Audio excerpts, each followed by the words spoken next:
Assalamualaikum warahmatullahi wabarakatuh dan salam sejahtera. Anda bersama dengan saya, Cikgu Dan, Cikgu Zulhairi dalam Santai Sejarah. Okey, Santai Sejarah bersama saya. Lama kita tak jumpa kan? Kita jumpa kembali. Okey, hari ini kita belajar apa? Sejarah. Tahulah. Okey, di bawah tajuk besar Kedaulatan Negara dicabar. Okey, unit 4 iaitu faktor kedatangan kuasa asing ke negara kita. Okey, tahun berapa ni? Tahun 5. Okey, sebab utama negara kita ni nak sangatlah kuasa asing ni masuk ke negara kita ni, nak jajah kita ni, antara faktor besar dia sebab bumi kita ni memang bumi bertuah. Bumi bertuah, sangat bertuah. Jadi rebutan kepada warga asing pula, kuasa asing. Sebab yang pertama sekali, kedudukannya yang sangat strategik. Macam mana kedudukan strategik? Nanti kita bincangkan. Yang kedua, kekayaan hasil bumi dan sumber alam ni. Bumi kita ni sangat kaya dengan hasil bumi dan sumber alam. Dan yang ketiga, kerana mereka ingin menyebarkan agama Kristian. Yang keempat, revolusi perindustrian yang berlaku pada negara mereka. Di negara mereka menyebabkan mereka perlu apa? Kita tunggu. Okey, dan yang terakhir ialah kemasyhuran atau dengan kata lain naggah nama di antara negara kuasa-kuasa asing di Eropah. Okey, disebabkan bertuahnya bumi kita ni, maka menjadi rebutan. Okey, seterusnya. Okey, kita pergi ke yang pertama, kedudukan strategik. Okey, faktor kedatangan kuasa asing ni, kedudukan strategik. Apa yang dimaksudkan strategik? Yang ini yang tak boleh, yang tak ada di negara-negara lain. Antara dia ialah ni, laluan ni sangat-sangat baik ni. Sebab dapat menghindar daripada ombak ataupun laut yang ganas. Kalau kita tahu di kawasan-kawasan sini, ini semua ni kawasan laut ganas ni. Okey, kapal-kapal kecil pun tak boleh lalu. Okey, jadi kat sini adalah kawasan yang selamat. Sebab kenapa? Bentuk muka bumi ni sendiri menyelamatkan keadaan kawasan ni. Itu yang pertama. Jadi kedudukan Melaka di laluan jalan pedagang timur dan barat. Bila dah laluan dia ni, laluan daripada timur dan barat, ada daripada India, ada daripada Kepulauan Melayu, ada daripada China, daripada Jepun. Jadi ni laluan ataupun kawasan yang sangat strategik. Strategik untuk berhenti. Macam kita R&R lah kat Seremban kan. Contoh kita nak pergi dari Seremban, nak pergi ke Kedah misalnya. Kita perlu berhenti juga. Sebab lama kalau duduk kadang sampai 4 jam. Takkan kita nak bawa kereta. Jadi kita perlu berhenti. Kat mana ke tempat berhenti kita nak berhenti? Kat mana kita nak berhenti? Kita akan cari kawasan rehat yang sesuai. Kawasan rehat ada banyak. Ada yang tu kawasan rehat dia kecil je. Tempat buang air kecil ataupun pemandu nak berehat sekejap. Sekejap boleh. Tapi ada kawasan R&R yang besar. Yang ada bilik air dia besar. Lepas tu ada tempat makan. Kemudahan banyak. Biasanya kita akan cari kat situ. Sebab situlah tempat strategik untuk kita berhenti. Okey, seterusnya. Okey, Melaka ni muncul pelabuhan. Pelabuhan persinggahan yang penting. Penting antara yang tadilah kawasan, sebab dia kawasan orang nak berhenti sebentar, berhenti untuk sama ada nak berehat ataupun mencari makanan, air, sebelum mereka meneruskan perjalanannya. Okey, seterusnya, Portugis dan Belanda berminat menguasai Melaka. Antaranya ialah untuk mengawal perdagangan rempah di Kepulauan Melayu. Jadi Kepulauan Melayu ni bawa rempah ratus. Jadi dia nak kawal. Sebab dia tahu antara benda yang dicari oleh orang ialah ketika itu ialah rempah ratus. Okey, ni Melaka menjadi laluan perdagang pada abad ke-15.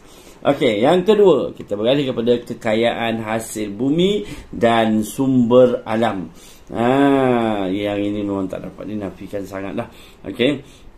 Walaupun negara kita ni taklah besar, boleh kata yang taklah besar sangat, tapi hasil bumi dan sumber alam, apa hasil bumi ni? Kita tengok dulu kat bawah ni. Hasil bumi ialah hasil yang digali daripada dalam bumi. Digali, cari gali dalam bumi. Okey, manakala sumber alam ialah sumber yang terdapat di permukaan bumi seperti flora dan fauna, tumbuh-tumbuhan dan juga haiwan. Okey, mari kita tengok. Ada satu lagi, revolusi perindustrian, penghilangan barangan secara besar-besaran. Yang ini kita akan tengokkan datang. Okey. Kekayaan hasil bumi dan sumber alam. Tanah Melayu mempunyai hasil bumi yang banyak. Bukan sikit, memang banyak. Sehingga sekarang masih lagi ada. Okey, antara dia ialah biji timah, biji besi dan juga emas. Ni benda yang dicari oleh mereka. Ada emas. Okey, seterusnya di Sabah. Kat Sabah pula terkenal dengan sumber alam seperti kayu balak, rotan, rotan dan juga sarang burung. Sarang burung ni bukan buat apa ni, buat ubat lah. Okey, menjadi memang dicari. Jadi bila dah ada kawasan-kawasan tempat macam ni, dah ada sumber alam dan juga hasil bumi ni, orang Eropah memang mencarilah, kuasa-kuasa luar memang mencari untuk dijadikan sumber tu menjadi pendapatan kepada mereka. Okey, seterusnya Sarawak pula mempunyai emas. Ada sagu dan juga kapur barus. Jadi mereka sangat-sangat memerlukan bahan ini untuk keuntungan mereka. Okey, seterusnya. Penyebaran agama, iaitu kuasa asing mahu menyebarkan agama Kristian ke serata dunia, termasuklah tanah Melayu. Raja Portugal menggalakkan pelayaran untuk mengembangkan agama Kristian. Jadi kalau mereka dapat kuasai sesuatu kawasan, maka mudahlah mereka nak sebarkan agama Kristian ni. Okey, antara ni gambar ni kan, gereja St. Paul dibina pada tahun 1521 oleh Portugis di Melaka. Okey, sumber ni koleksi peribadi Jayakumari, anak perempuan Marimutu. Jadi ini adalah gereja St. Paul yang dibina pada tahun 1521. Okey, dia nak sebarkan agama. Okey, seterusnya revolusi perindustrian. Tadi kan dah sebutkan revolusi perindustrian, penghilangan secara besar-besaran. Jadi revolusi ni berlaku pada abad ke-18. Okey, sangat berkembang di Eropah. Jadi mereka sektor penghilangan seperti pembuatan besi dan keluli, pembuatan kereta serta pengetinan makanan giat dijalankan. Jadi bila banyak benda nak dibuat dengan besi dan juga keluli ni, ayat ini dia datang ke negara kita sebab kita ada biji besi, biji timah dan sebagainya. Okey, jadi kuasa asing memerlukan tanah jajahan untuk mendapatkan bahan mentah. Diorang kena ambil bahan mentah untuk dibawa ke pulang ke negara mereka, dan boleh buat banyak, dan dia akan memasarkan barangan mereka, jadi sumber pendapatan kepada mereka. Okey, kita masuk seterusnya yang terakhir, iaitu kemasyhuran. Okey, kemasyhuran ini berkaitan dengan nama kuasa asing ni. Kuasa asing ni dia saling berebut-rebut untuk menawan sesuatu kawasan supaya mereka mendapat nama yang gah. Makin besar kawasan dia, makin gah nama dia. Okey, mari kita tengok sini. Kuasa asing mahu menerpa kemasyhuran untuk diri sendiri dan juga negara.